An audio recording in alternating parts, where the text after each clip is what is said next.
BNP বলেছিল Medina সনদে দেশ চালাবে, মনে আছে? ক্ষমতায় এসে মদিনার নাকে কেটে মদিনার জায়গায় মোদি সনদে তারা দেশ চালাতে চায়।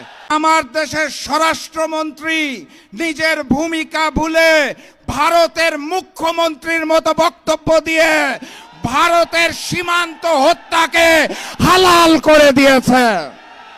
সংগ্রামী সাথী এবং বন্ধুগণ, আজকের যে প্রধান অতিথি এখানে বসা, তার এলাকা খুলনায় মসজিদে ঢুকে গুলি করা হয়েছে। গাইবান্ধাতে বড় বড় মূর্তি তৈরি করা হচ্ছে, মন্দির তৈরি করা হচ্ছে, অর্থায়ন করছেন নাকি একজন এসির মিস্ত্রি। এগুলো কোনো বিচ্ছিন্ন ঘটনা নয়। সংসদে হিজাব নিয়ে কটাক্ষ করা হচ্ছে, পুশিন করা হচ্ছে, সীমান্তে হত্যা করা হচ্ছে। ভারত থেকে হাই কমিশনার প্রবেশ করে অখণ্ড ভারতের স্বপ্ন দেখছেন। বিচ্ছিন্ন ঘটনা নয়।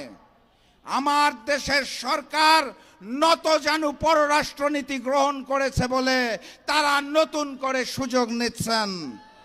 নির্বাচনের পূর্বে বিএনপি বলেছিল মদিনা সনদে দেশ চালাবে, মনে আছে?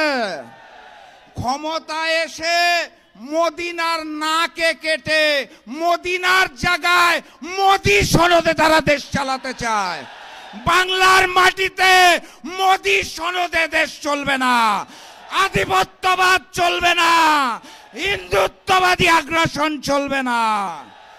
প্রকৃত স্বাধীনতা এবং সার্বভৌমত্ব অর্জনের আগ পর্যন্ত আমাদের লড়াই সংগ্রাম চলছে এবং চলবে ইনশাআল্লাহ।